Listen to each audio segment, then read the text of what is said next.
अस्सलाम वालेकुम मैम। वालेकुम सलाम। वॉइस आ रही है? आई होप आज नेट का इशू नहीं होगा। जी मैम। इनको वॉइस क्लियर है?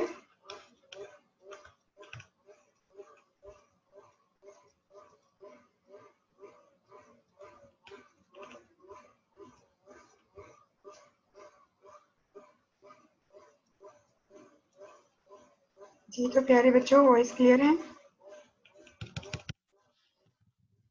यस मैम, क्लियर है।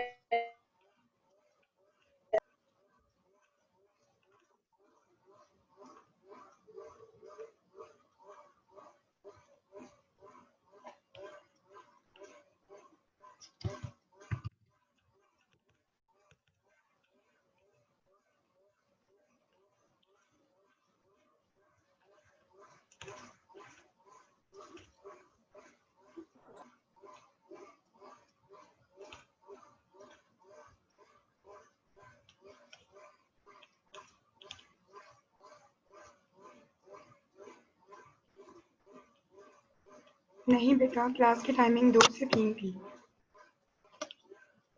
अब हम कंटिन्यूसली क्लासेस 2 से 3 ही ले रहे हैं मैम जी। मैम आपने न्यूज़ देखी?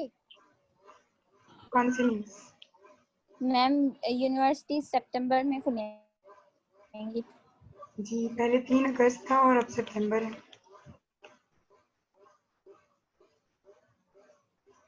सेमेस्टर भी होगा या न्यू सेमेस्टर स्टार्ट होगा पता ही नहीं है। ये तो कंफर्म है, आप लोगों के अगस्त में एग्जाम्स होंगे। जुलाई अगस्त में आपके एग्जाम्स हो जाएंगे ऑनलाइन। मैम कब होंगे अगस्त में? बेटा आपकी डेट आएगी, लेट्स सी। मोस्ट प्रोबेबली अगस्त में ही होंगे, लेकिन ऑनलाइन शुरू होंगे। वाली वीक में हो जाएंगे, फर्स्ट वीक में। फर्स्ट वीक ऑफ अगस्त में होंगे मैम।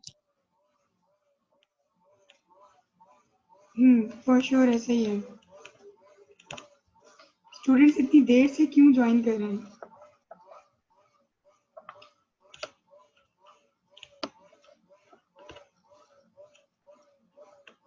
सो मेरे प्यारे बच्चों, क्लास शुरू करें।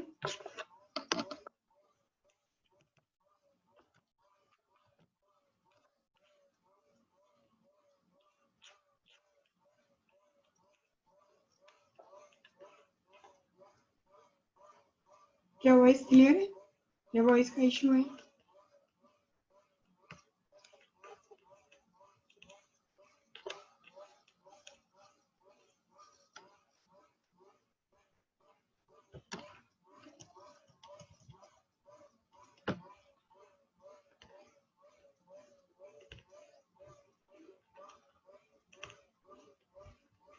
ओके बेटा जैसे कि हम पढ़े थे न्यूक्लिक एसिड, ठीक है।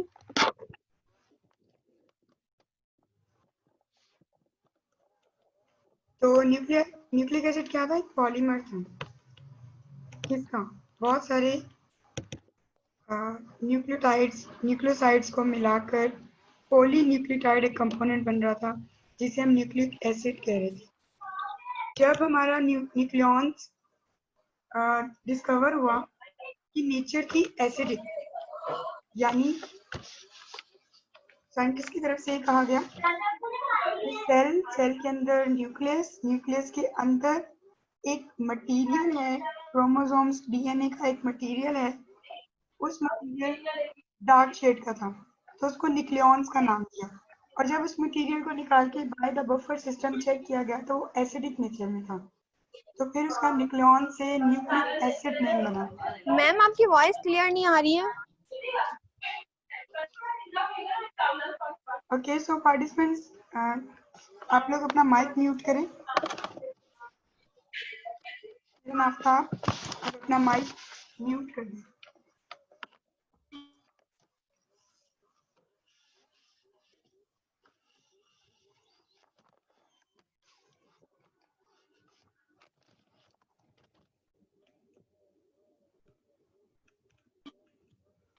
स्टूडेंट्स अब वॉइस क्लियर है? कुछ बेहतर है?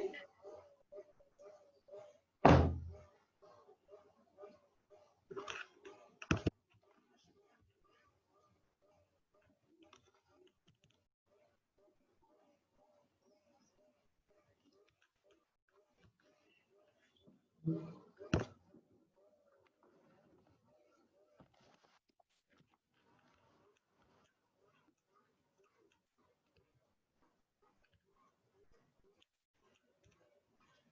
थैंक यू जयदन, वॉइस क्लियर है। हम स्टार्ट करते हैं। न्यूक्लिक एसिड की दो तरह के टाइप्स हैं, डीऑक्सीराइबो न्यूक्लिक एसिड डीएनए, जो हम बार बार पढ़ते हैं, राइबो न्यूक्लिक एसिड आरएनए, वो भी प्रोटीन सिंथेसिस में हमारे आरएनए रोल प्ले करता है, और genetic codes, genetic information carry करता है हमारा डीएनए। ये दोनों के दोनों मटेरियल पाए जाते हैं कहाँ?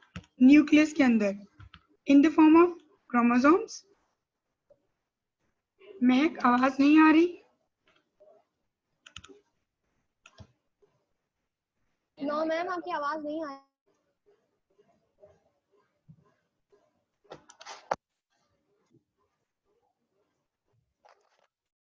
क्या अब वॉइस क्लियर है? जी यहाँ तो क्लियर आ रही है।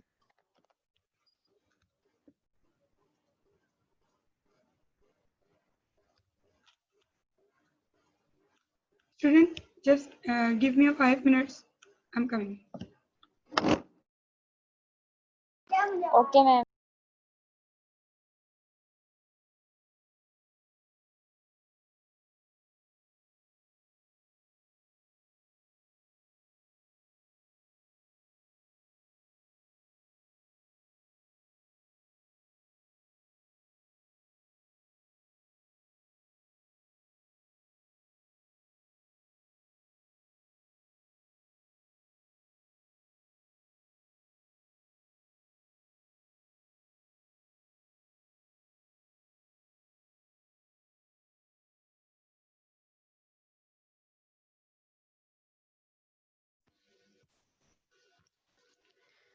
So students, back to the class. बेटा, जो भी सवाल पूछना है कुछ भी, तो आप चैट में ना जाइएगा, आप अपने माइक को अनम्यूट करें और पूछ लें, ठीक है? वॉइस क्लियर है अब? यस मैम, अब बिल्कुल क्लियर है। यस मैम, अब क्लियर है। Thank you. I change my hand free. मुझे लगा मैं अपनी हैंड फ्री तो जरा चेंज करके देखूं। ओके।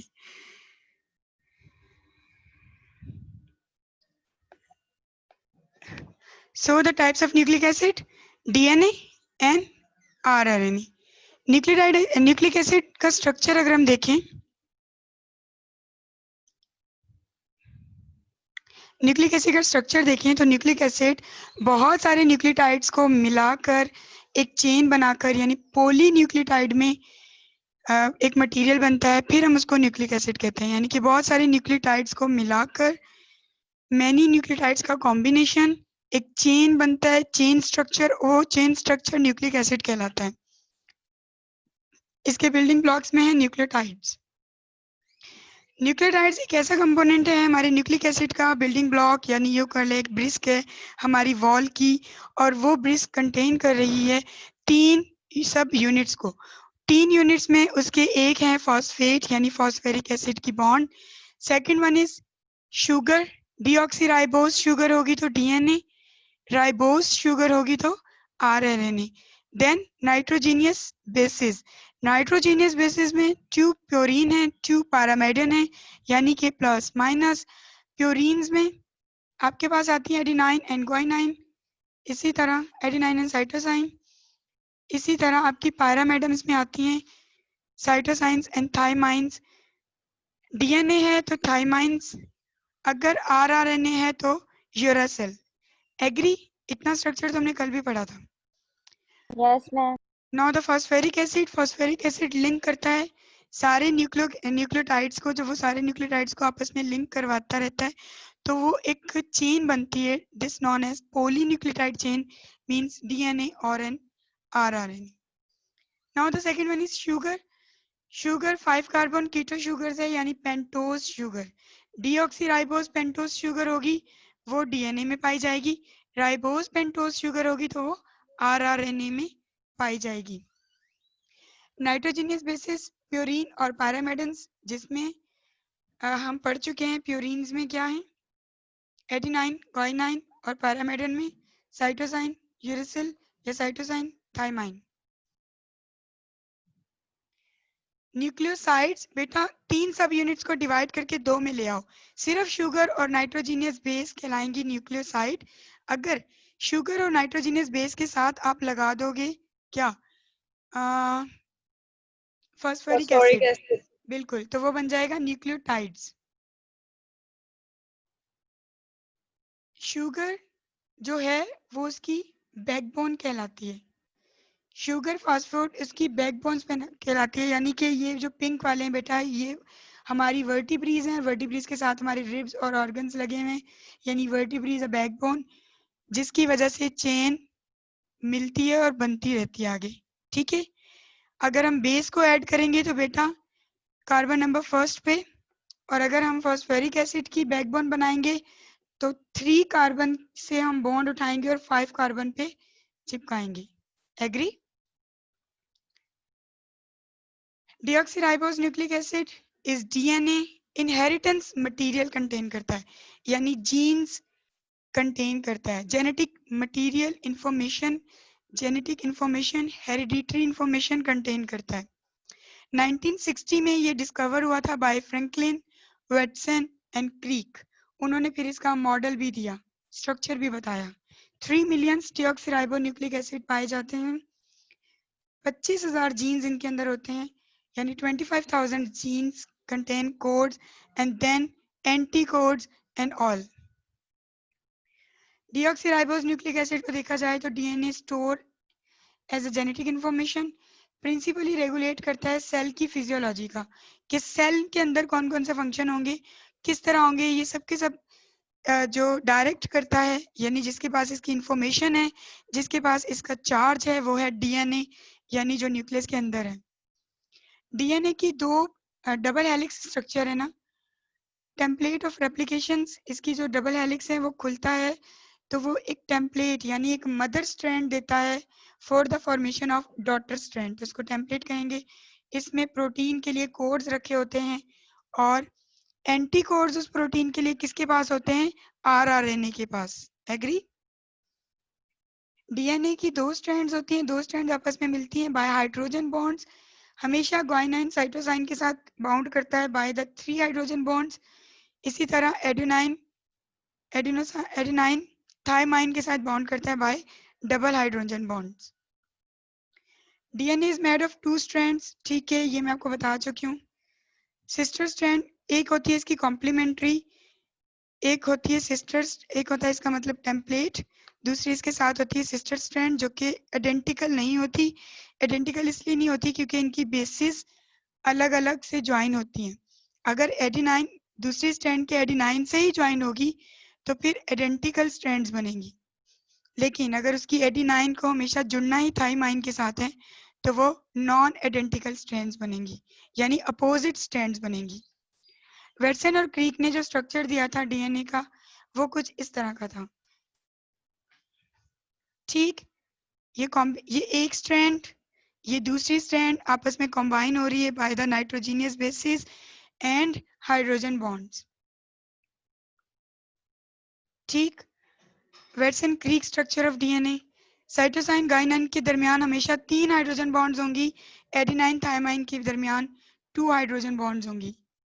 स्ट्रक्चर ऑफ डीएनए देखा जाए तो DNA exist as circular molecules, ऐसे कह लें कि डीएनए एक पिलर की तरह आकर जुड़ता है, हेलिक्स बनाता है, सर्कुलर राउंड करता है और फिर क्रोमोसोम की शेप में आ जाता है।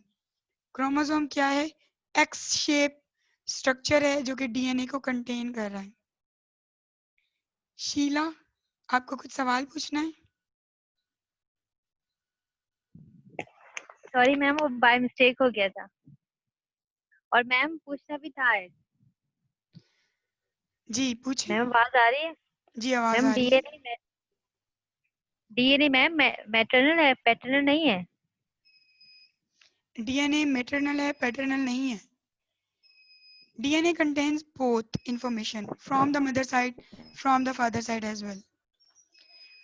आपने कभी बेबी को देखा है? बेबी की कुछ कैरेक्टरिस्टिक्स उसकी मदर से मिल रही होती हैं और उसकी कुछ कैरेक्टरिस्टिक्स फादर के साथ। वो पहले वाली स्लाइड में लिखा हुआ था ना। क्या लिखा था बेटा?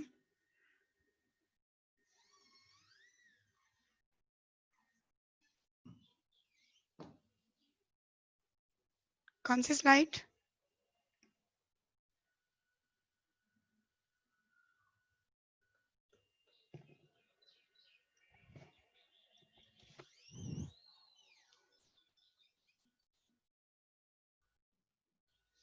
किरण आफ्ताब, प्राइवेट चैट करते हैं आप लोग? हाँ, दैट्स वेरी गुड। बेटा पहले लेक्चर सुन ले थोड़ा सा, उसके बाद आप लोग ग्रुप में भी बात कर सकते हैं, ठीक है? और अगर बातें करनी है तो आप लोग मैम मुझसे भी कर सविता सकते कुछ हैं। जी, तो स्ट्रक्चर ऑफ डीएनए अगर हम देखें तो structure of DNA can be understood in terms of 3 levels of structure. बेटा प्राइमरी स्ट्रैंड होगी तो वो प्राइमरी स्ट्रक्चर कराएगा, यानी कि सीधा सीधा स्ट्रक्चर। सेकेंडरी स्ट्रक्चर यानी उसके साथ उसके अपोजिट,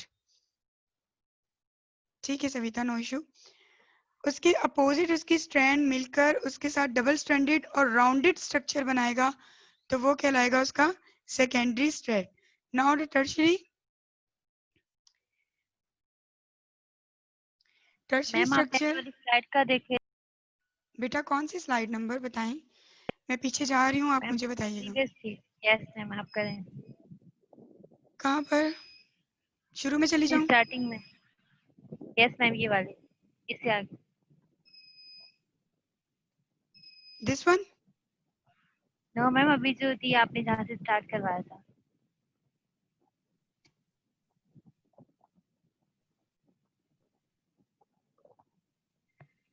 यहाँ पे। Material of inheritance. Sorry ma'am. बिल्कुल बेटा, ये मैटरनल नहीं है, इट्स मटीरियल ऑफ इनहेरिटेंस, ठीक है? नो इशू, आप पूछ सकते हैं, अच्छी बात है आपने पूछा। स्ट्रक्चर ऑफ डीएनए में प्राइमरी स्ट्रक्चर यानी single strand structure double strand structure को सेकेंडरी स्ट्रक्चर बनाएंगे जो कि वाइंड कर जाएगा। टर्शियरी स्ट्रक्चर 3 डायमेंशनल उसकी वाइंडिंग होगी और वो क्रोमोसोम की शेप में आ जाएगा, ठीक है? डीएनए की रेप्लिकेशन कैसे होती है? बेटा DNA carries all information necessary for making protein required by the living organism. Agree? DNA की रेप्लिकेशंस आप यहाँ से सारे पासेस पढ़ें। To pass information stored in DNA to new generation to cell DNA, replication must take place. This information is carried in primary structure of DNA.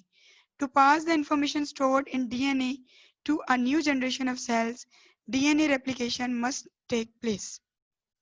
यानी DNA अपनी information बाहर भेजने के लिए उससे अपनी जनरेशन से एक और डीएनए बनाना पड़ेगा, अदरवाइज इस तरह डीएनए खत्म नहीं हो जाएगा, इंफॉर्मेशन देता जाएगा। तो इसलिए इंफॉर्मेशन वो अपने पास ओरिजिनल रिकॉर्ड रखता है, उसको कॉपी करके दूसरे में भेज देता है।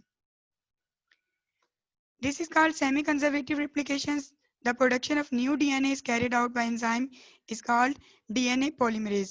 DNA polymerase catalyze करता है एडिशन किसकी? डीऑक्सीराइबोन्यूक्लियोटाइड रेसिड्यूज की, रेसिड्यूज की यानी कि उसकी एक्स्ट्रा मटेरियल की, टू ग्रोइंग डीएनए स्ट्रैंड। बेटा इसकी ये पिक्चर देखें। आपको डीएनए रेप्लिकेशन समझने के लिए मैं एक वीडियो दिखाना चाहूंगी, ठीक है? सो मेरे साथ रहिएगा, हम जाते हैं वीडियो की तरफ। स्क्रीन शेयर हो रही है?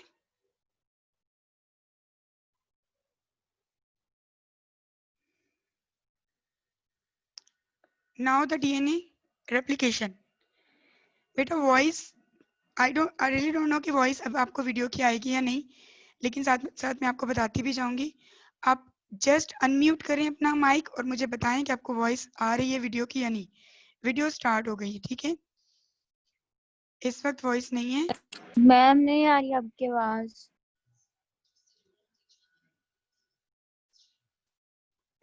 वॉइस आ रही है? मैम आपकी आ रही, वीडियो की नहीं आ रही भाई। आई एम ट्राइंग बेटा।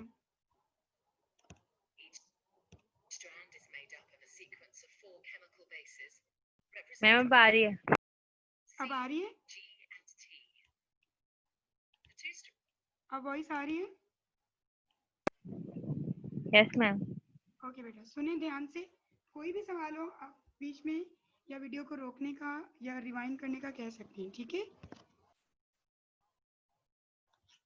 DNA is a molecule made up of 2 strands twisted around each other in a double helix shape. Each strand is made up of a sequence parts of 4 chemical bases, represented by the letters A, C, G, and T. The 2 strands are complementary. This means that wherever there's a T in one strand, there will be an A in the opposite strand, and wherever there's a C, there will be a G in the other strand. Each strand has a 5' end and a 3' end. The 2 strands run in opposite directions. This determines how each strand of DNA is replicated. The first step in DNA replication is to separate the 2 strands. This unzipping is done by an enzyme called helicase and results in the formation of a replication fork. Helicase enzyme क्या करता है? Unwind करता है, यानी double strand को तोड़कर ma'am single आवाज नहीं आ रही तो आई है।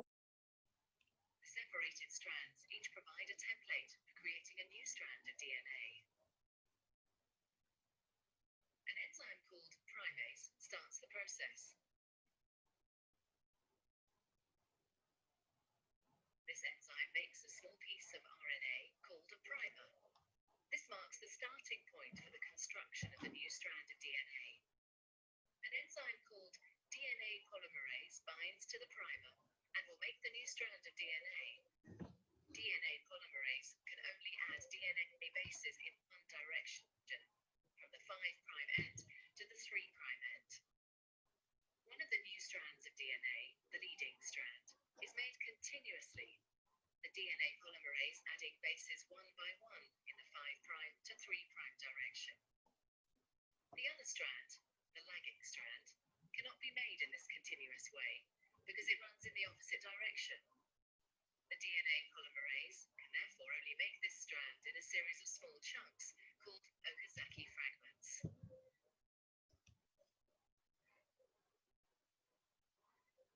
Each fragment is started with an RNA primer.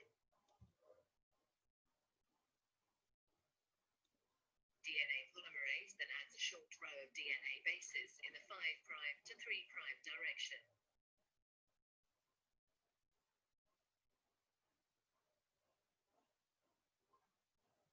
The next primer is then added further down the lagging strand. Another Okazaki fragment is then made, and the process is repeated again. Once the new DNA has been made, the enzyme exonuclease removes all the RNA primers from both strands of DNA. Another DNA polymerase enzyme then fills in the gaps that are left behind with DNA.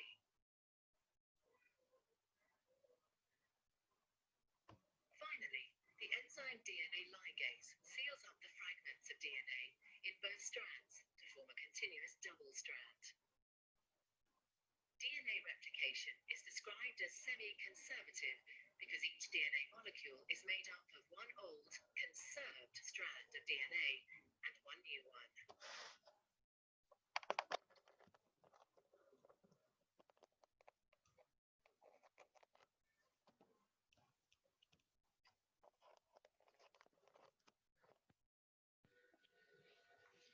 बेटा voice का issue था? Yes ma'am काफी slow आ रही। Yes ma'am, कुछ आवाज नहीं आ रही थी। मैम वॉइस बहुत ज्यादा स्लो थी। ठीक है, जस्ट अ मिनट बेटा। मैम ये आप वीडियो ग्रुप में हमें सेंड कर दीजिएगा, हम बाद में देख भी लेंगे। ठीक है बेटा, मैं इसको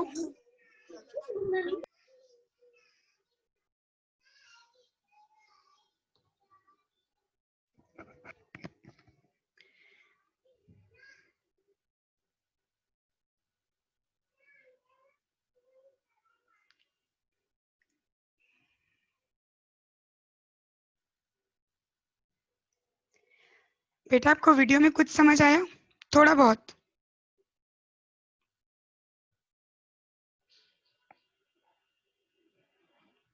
चले हम ऐसा करते हैं, वीडियो को रिपीट करते हैं और मैं आपको अपने वर्ड्स में बताती हूँ, ठीक है, कि वीडियो में क्या क्या हो रहा है। Okay ma'am. और आपको तो ये समझ है। Now the DNA double stranded है बेटा।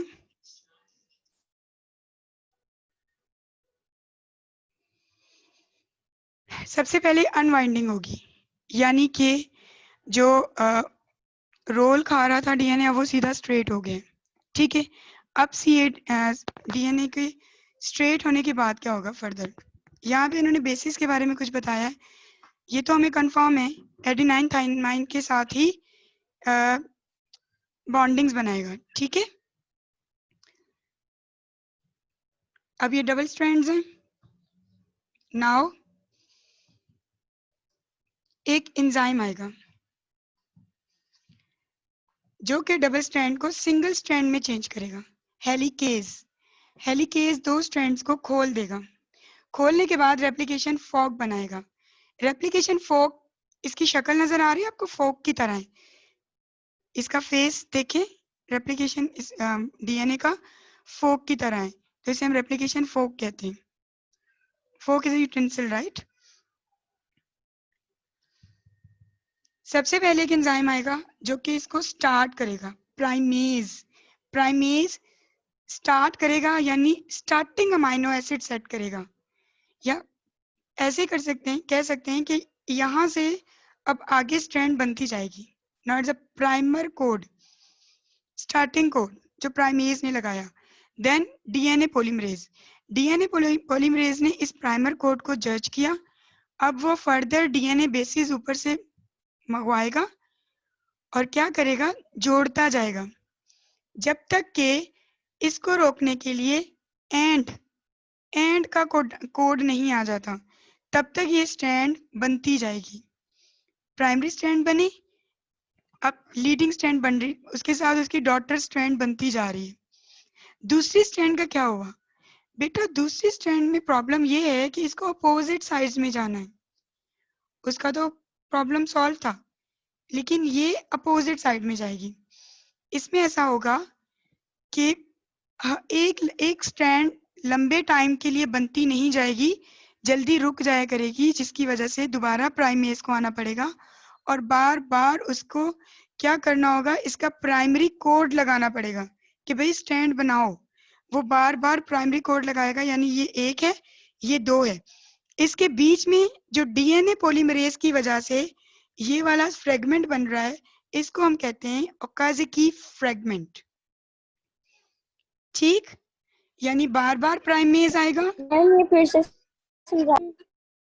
बेटा इस स्ट्रैंड को अपोजिट इन डायरेक्शन बनना है, ठीक है। तो ये स्ट्रैंड सेल्फ सिग्नल्स पे नहीं चलती, जल्दी जल्दी डीएनए पॉलीमरेज यहाँ से अलग हो जाया करेगा और ये स्ट्रैंड रुक जाया करेगी। फिर से स्ट्रैंड को कंटिन्यू करने के लिए दोबारा से प्राइमेज को आना पड़ेगा और प्राइमेज आकर फिर से इसको ग्रो करने के लिए बनने के सिग्नल्स देगा। लुक, अब जो बार बार प्राइमेज आ रहा है, यानी एक यहाँ पे है और एक यहाँ पे बन रहा है, उसके बीच में जो डीएनए पॉलीमरेज एक स्ट्रैंड बनाएगा, डॉटर स्ट्रैंड, वो पॉलीमरेज क्या कहलाएगा? वो कहलाएगा फ्रेगमेंट, ओकाज़की फ्रेगमेंट, यानी कि वो पार्ट्स में बन रहा है बेटा, पार्टीशंस में बन रहा है। नाउ अगेन प्राइमर, प्राइमर से प्राइमर बनता जाएगा, बीच में डीएनए पॉलीमरेज आएगा और डीएनए पॉलीमरेज इसको जोड़ता जाएगा और फिर इस तरह क्या बनेगी, हमारी स्ट्रैंड बनती जाएगी। लेकिन अब ये फ्रेगमेंट के मतलब सूरत में है ना, इसको यूनिक नहीं बनाया। तो बेटा इसको यूनिक बनाने के लिए अभी एक प्रोसेस होगा।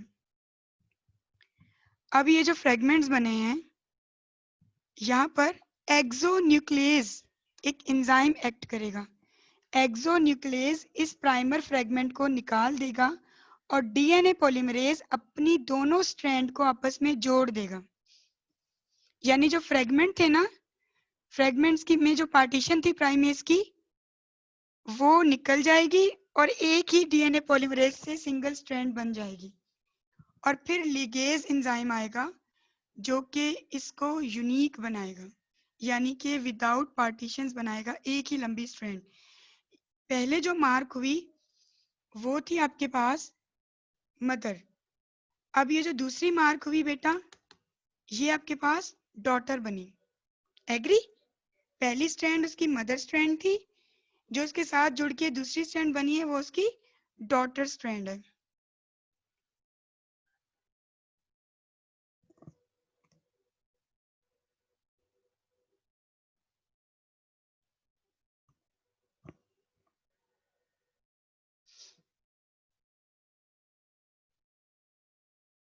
Now again, back to the slides.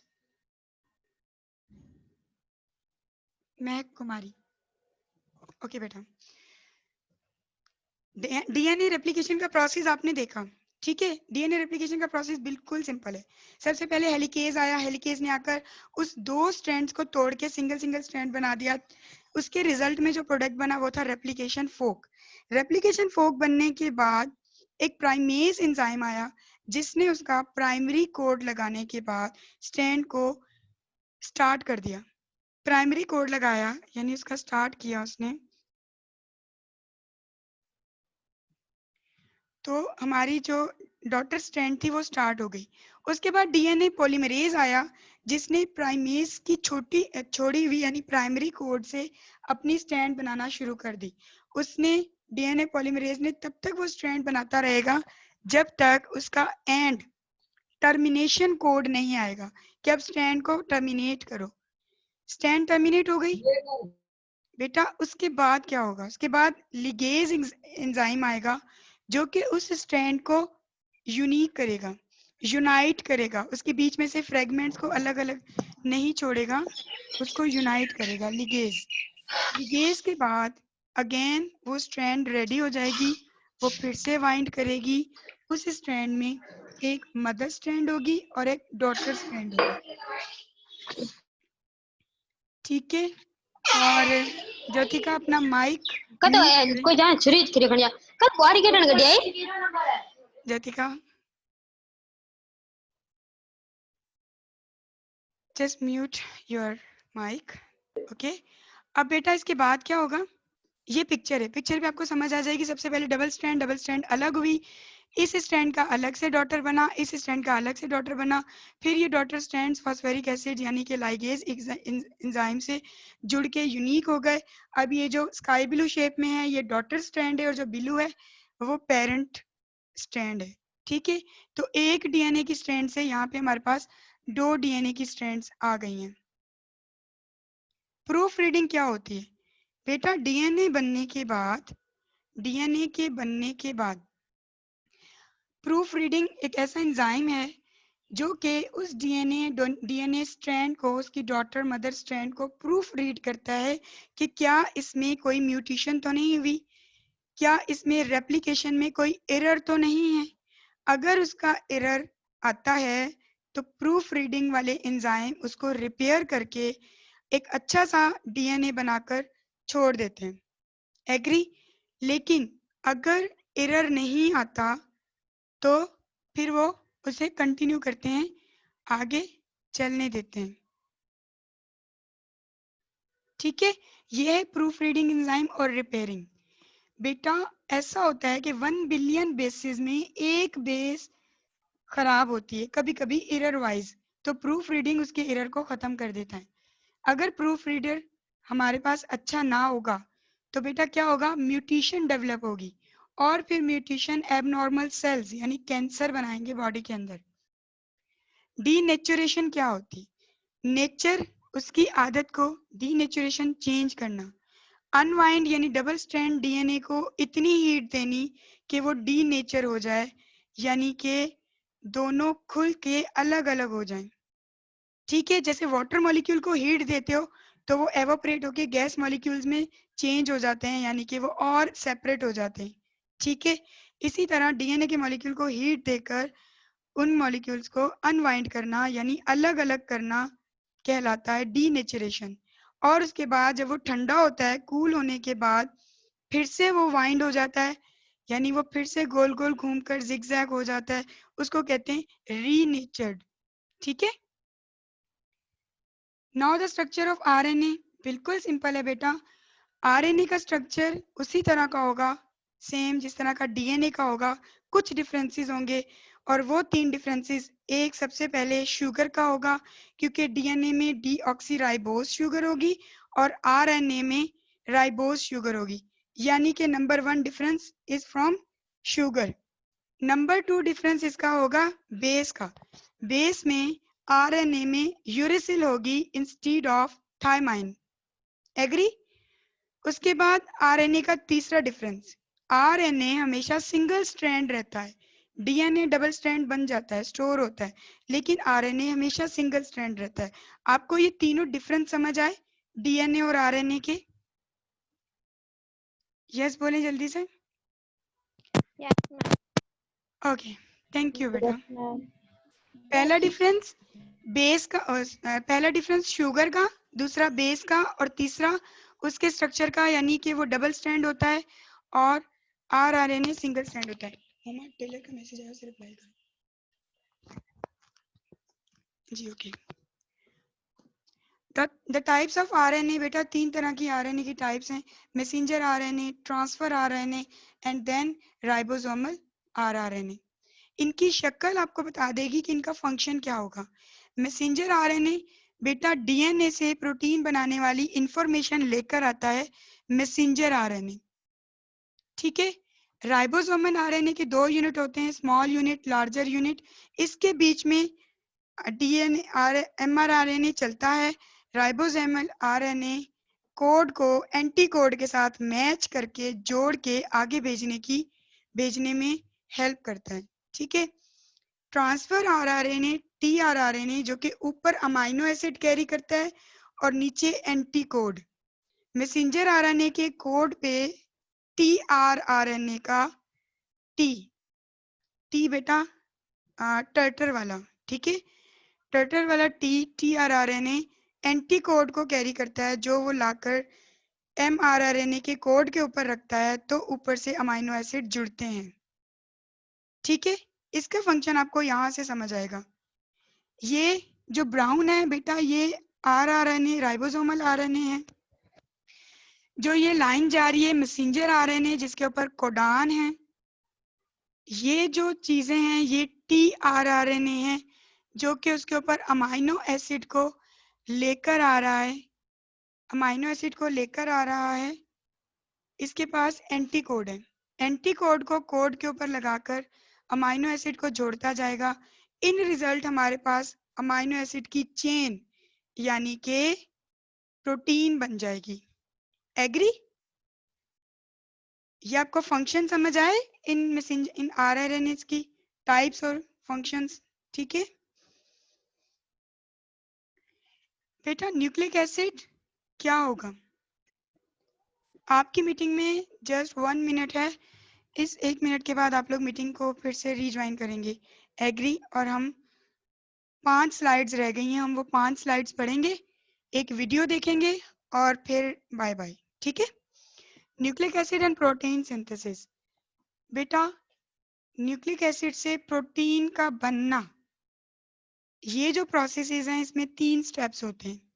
सबसे पहले रेप्लिकेशन, डीएनए से डीएनए का बनना रेप्लिकेशन कहलाता है, यानी डीएनए की कॉपी बनकर न्यूक्लियस से आ रही है तो वो कहलाएगा डीएनए, ठीक है। अब जो कॉपी डीएनए था वहां से मैसेंजर आरएनए की एक ही स्ट्रैंड बनेगी, उस प्रोसेस को हम बोलेंगे ट्रांसक्रिप्शन। और फिर मैसेंजर आरएनए जो कि बाहर निकल के साइटोप्लाज्म में आ गया, वहां से एंडोप्लाज्मिक रेटिकुलम उस मैसेंजर आरएनए को यूज करेगा, उस पे राइबोसोमल और टीआरआरएनए के एंटीकोड्स लगाएगा और वहां से प्रोटीन बनाएगा, उसे बोलेंगे ट्रांसलेशन, ठीक है। डीएनए से डीएनए का बनना रेप्लिकेशन, कॉपी डीएनए से मैसेंजर आरएनए का बनना ट्रांसक्रिप्शन, मैसेंजर आरआरएनए से प्रोटीन का बनना ट्रांसलेशन, ठीक है। कुछ भी मुश्किल नहीं है बेटा। मैं मीटिंग को एंड करने वाली हूँ ताकि हम नेक्स्ट स्लाइड्स